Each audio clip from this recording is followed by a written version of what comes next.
Dalam organisasi, kinerja tidak hanya ditentukan oleh kemampuan individu, tetapi oleh bagaimana mereka berinteraksi sebagai sebuah kelompok. Pola interaksi inilah yang disebut dengan dinamika kelompok. Untuk memahami mengapa interaksi ini begitu berpengaruh, kita perlu melihat apa yang dimaksud dengan kelompok itu sendiri. Apa itu dinamika kelompok? Dinamika kelompok adalah proses, interaksi, dan perubahan yang terjadi di dalam kelompok yang mempengaruhi perilaku, kinerja, dan hubungan antar anggotanya. Konsep ini diperkenalkan oleh Kurt Lewin yang menekankan bahwa perilaku individu sangat dipengaruhi oleh konteks sosial tempat ia berada. Dari pemahaman dasar ini, para ahli kemudian mengembangkan berbagai teori untuk menjelaskan pola perilaku yang sering muncul dalam kelompok. Ketika kohesi kelompok terlalu tinggi, kritik sering ditekan demi menjaga keharmonisan. Fenomena ini dikenal sebagai grouping, di mana konsensus dicapai dengan cepat, tetapi kualitas keputusan justru menurun. Namun, dinamika kelompok tidak bersifat statis. Seiring waktu, pola interaksi kelompok dapat berubah dan berkembang. Menurut Tuckman, kelompok berkembang melalui tahap forming, storming, norming, hingga performing. Konflik bukan tanda kegagalan, melainkan fase alami dalam proses pembentukan kelompok yang efektif. Perkembangan ini tidak terjadi secara kebetulan, melainkan dipengaruhi oleh berbagai faktor di dalam kelompok. Dinamika kelompok dipengaruhi oleh berbagai faktor, seperti ukuran kelompok, kejelasan peran dan status, norma yang berlaku, tingkat kohesi, gaya kepemimpinan, serta pola komunikasi.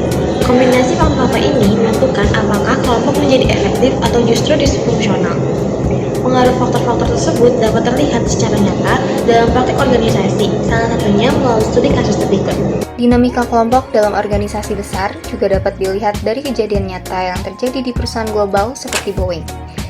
Kasus ini menunjukkan bagaimana interaksi kelompok dan budaya organisasi dapat memengaruhi keputusan yang berdampak besar. Dalam berbagai laporan internal, Boeing menghadapi masalah yang dikenal sebagai safety culture breakdown, yaitu melemahnya norma keselamatan akibat tekanan produksi dan persaingan bisnis. Tekanan tersebut menciptakan kondisi groupthink, di mana kritik teknis dan kekhawatiran keselamatan tidak selalu mendapatkan ruang yang memadai dalam pengambilan keputusan kelompok. Selain itu, adanya authority gradient atau perbedaan kekuasaan yang tajam antara manajemen dan engineer membuat sebagian anggota kelompok enggan menyuarakan perbedaan pendapat. Dalam situasi seperti ini, dinamika kelompok tidak lagi mendorong diskusi terbuka, melainkan justru memperkuat konformitas. Kasus Boeing menunjukkan bahwa dinamika kelompok yang tidak dikelola dengan baik dapat berdampak serius, bahkan dalam organisasi dengan sumber daya dan keahlian tinggi. Dapat disimpulkan bahwa dinamika kelompok berperan penting dalam menentukan kualitas keputusan organisasi. Organisasi tidak hanya membutuhkan individu yang kompeten, tetapi juga budaya kelompok yang mendorong komunikasi terbuka, kritik konstruktif, dan keselamatan sebagai nilai bersama.